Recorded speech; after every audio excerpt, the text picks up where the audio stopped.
রাতের অন্ধকারে প্রিয় মানুষটাকে জড়িয়ে ধরা সত্যি অনেক শান্তির, কিন্তু তাই বলে এভাবে হাইওয়ে রাস্তার মধ্যে জড়িয়ে ধরা, তাও আবার বাইকে বসে। এক যুবক বাইক চালাচ্ছেন আর বাইকের একদম সামনের অংশে বসে তরুণী। এখানেই শেষ নয়, জড়াজড়ি এবং তার সঙ্গে মাঝে মাঝে ঠোঁটে ঠোঁট রেখে চলছে অবাধ চুমু খাওয়া। এরকমই এক ভিডিও সোশ্যাল মিডিয়ায় ব্যাপকভাবে ভাইরাল হয়েছে। বিস্তারিত থাকছে ডেস্ক রিপোর্টে। রাতের অন্ধকার, সেই রাতের অন্ধকারে প্রিয় মানুষটাকে জড়িয়ে ধরলে অদ্ভুত শান্তি অনুভব হয়, কিন্তু তাই বলে এভাবে হাইওয়ে রাস্তার মধ্যে জড়িয়ে ধরা, তাও আবার বাইকে বসে।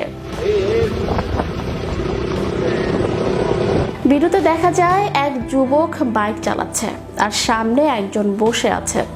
এখানেই শেষ নয়, জড়াজড়ি এবং তার সঙ্গে মাঝে মাঝে ঠোঁটে ঠোঁট রেখে চলছে অবাধ চুমু খাওয়া। রাতের শহরে যুগলের এই বাইক প্রেম তখন গাড়ি থেকে অনেকেই ভিডিও করতে শুরু করেছে। এরকমই একজনের তোলা ভিডিও সোশ্যাল মিডিয়ায় ব্যাপকভাবে ভাইরাল হয়েছে। চলন্ত বাইকে উদ্দাম রোমান্সে মাতলেন যুগল। পাশ দিয়ে প্রবল গতিতে বেরিয়ে যাচ্ছে একের পর এক লরি, ট্যাঙ্কার ও গাড়ি।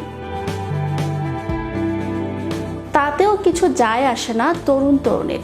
প্রাণের ঝুঁকি নিয়েই একে অপরকে আলিঙ্গন করে আদরে মত্ত ছিলেন দুজন। তবে বেশিক্ষণ এই রোমান্স স্থায়ী হয়নি যুগলের। ঘটনাটি ঘটেছে পশ্চিম দিল্লির বিকাশপুরী উড়ালপুলে।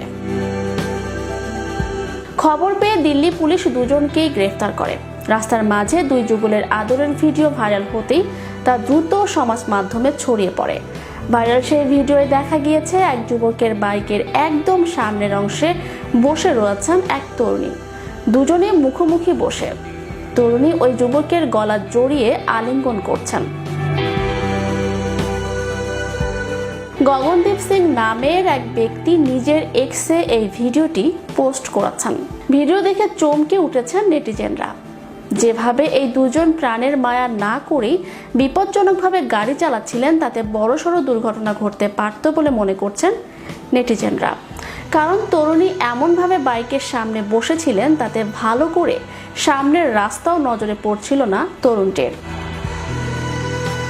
এই ভিডিও সোশ্যাল মিডিয়ায় ছড়িয়ে পড়ার পর তা দিল্লি পুলিশের নজরে আসে। তারা বিষয়টি নিয়ে তদন্ত শুরু করে ও ঘটনার সঙ্গে জড়িত যুগলের বিরুদ্ধে আইনি পদক্ষেপ নেয় বলে জানা গিয়েছে। চ্যানেল ইরো বিনোদন ডেস্ক।